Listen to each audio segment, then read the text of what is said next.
you would probably have to order more to get 3 through 5, correct? No, we did third grade before coming in, Barbara, and we did furniture at the junior high. So, we just have to look at those sled desks if we can put shields on them. If not, we'll have to replace those as well. And give our teachers, find out which teachers are not requiring the shields, and maybe they get the sled desk. It's a lot of reconfiguring, but we'll get it done. Should we have all this before we? Well, we can't. I don't think we can make a set date until we know that we have stuff in. So this is going to be a sliding schedule. Pencil in. It could happen at this date, but it all depends on when stuff gets here.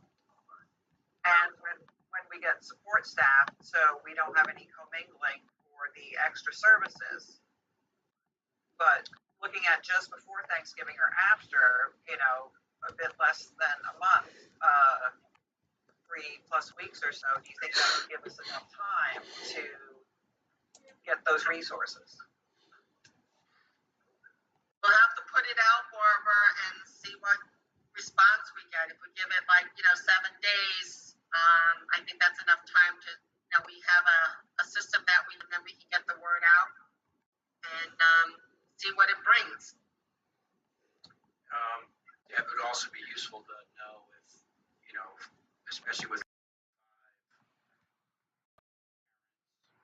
knowing that we would be bringing their kids in 4 days a week, how many of them wouldn't feel comfortable sending their kids to school, and because that might be peeling off some students that might lower the square footage per student in the classrooms, because there'd be more parents that feel like they need to keep their kid home. So I don't know how you want to handle that with a survey, but that would be useful. And who knows about what staff has to say about it, knowing that 4 days, maybe there's staff there that we can educate those kids who aren't going to be coming in. Dave, that's a good point. Originally we did not offer remote as an option because we didn't feel we could do all things for all children and do everything well. But you're right, there will be a number of parents that I think have individual circumstances regarding being compromised at home that we may want to consider either keeping them on the hybrid model or offering them remote. The survey that we did was for K-2, and not everybody completed it. So I don't know if we could devote some resources to calling everybody and seeing their preference. I think that's the best way to do it, is making phone calls, because the survey alone and email and text messages reminding people, Christine, we had 60% return the survey for K-2. So now that we know definitely that we're coming back, that may change some people's opinion, and they may strongly want to either come back or not come back. Yeah, and then if we decide to do a remote learning, how does it affect our homeschooling? They didn't want to send their kids to school at all. We offer remote learning to them as well.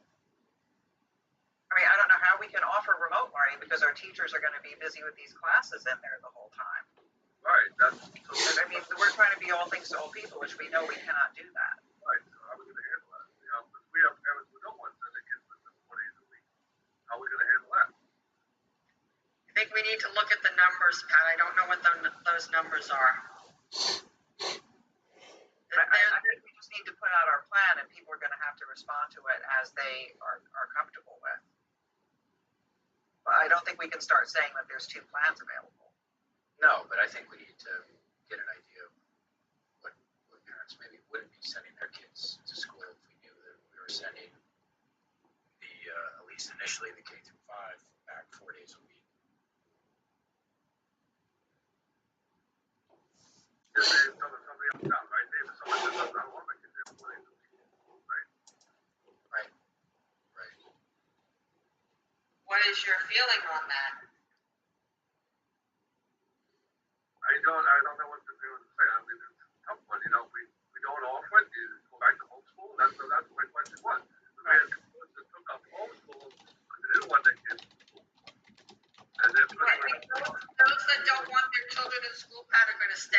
on Right, homeschool. but they a lot of them opted for that reason because they didn't have the remote learning. And now we're saying if we offer remote learning, it's not better than them. You know, it just doesn't work out. It doesn't work out equity that way either because they took the whole school, but they didn't want the kids in the class. Now we're saying, listen, we're going to go back 4 days a week. And some parents might say, I don't want my child home 4 days a week. Then there's still homeschooling as an option for them. And it seems like we've had some people having success with it because you said of the people who did it, 35, 4 of them wanted their kids to come back. So 31 of them, it seems to be working for. I don't know about the ones, I said, the ones that homeschool, I know when they say it's successful. But now, what Dave's question was, I understand what Dave was saying was, there's other parents who are saying, I don't want my child back 4 days a week. I'm homeschooled for 2 days. So how do we address that? I think that they are going to have to make the same decision that the other homeschool parents made, that there is a level that you're not comfortable with having your children out there. And there are people who are and there are people who are not. And if you're not, you have to make that decision. And your option then is the homeschooling, which we have resources to give people for, you know, how that would be working. Right. That's, yeah, but there was an answer that went a little while ago. Not just that, we're talking about ordering supplies. We don't really have a good head count in regards to exactly how many students will be wanting to participate in a 4-day-a-week plan. Right. You're talking about in terms of, right, hard costs for ordering desks and things. Right. We haven't been, you know, totally 100% successful with our surveys. I don't know if the answer is there. I mean, even if you order 260 desks, they won't go to waste. We have new addition going on to school. We can use them over there afterwards. Right? Yes. Oh, yes. And these desks go to every height. Julie made sure she got them that they adjust for little ones and they go all the way up for big ones. Yeah, we step back in time. Well, they put them into groups, Pat, that, you know, and they're on wheels so they can move around and reconfigure them. They're also lightweight. They're not like the desk that we have at the SYA. They're really not heavy at all. Hey Deb, they're on casters, and the legs go up to 34 inches, and a normal adult desk would go up to 30 inches, so they would more than support what our junior high needs. Thank you, Julie.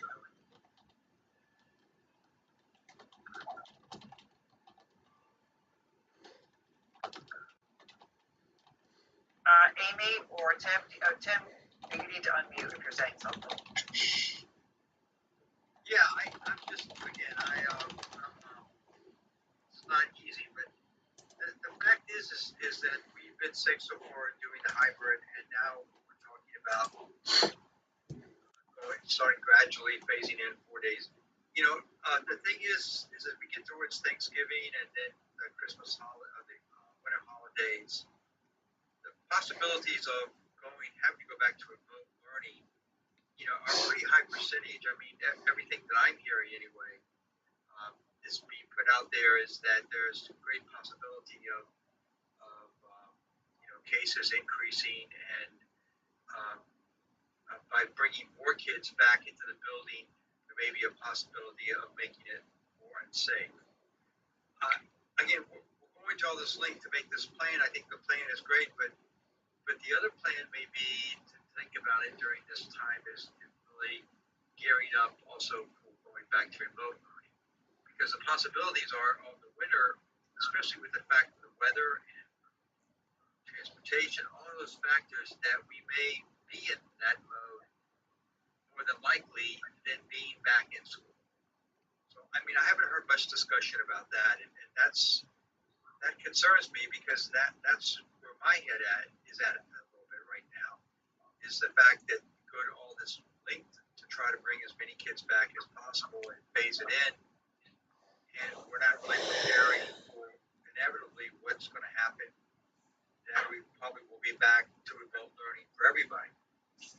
Well, I'm assuming that that's inevitable and that we're probably going to be shut down at some point, you know, altogether, be on remote. I'd be really surprised if that didn't happen. And so, why are we going through all this because we still, I'm not saying that it's gonna happen we don't know when this is gonna happen, but we have to have a plan for bringing kids back in and a contingent plan for being on remote. So, and that may be fluctuating, and we have no idea what the situation is gonna be like, and we have to pay, really close attention to, especially to our local situation with what's happening. But do we just say we just don't bring kids back until, this is completely gone? Or, I mean, we have to be able to work in two ways. I think that it's like really awkward, really difficult. But that there are times when you can be in, there are times like when a class gets quarantined, you have to be able to shut down and go on remote. And people, teachers and parents and the kids have to have the skills to be able to deal with that. It could be for a long term, it could be for a short term. But to me, these are both scenarios that we're going to find ways to use. And even if we're bringing kids back and we may get kids in, we may get K to 2 in for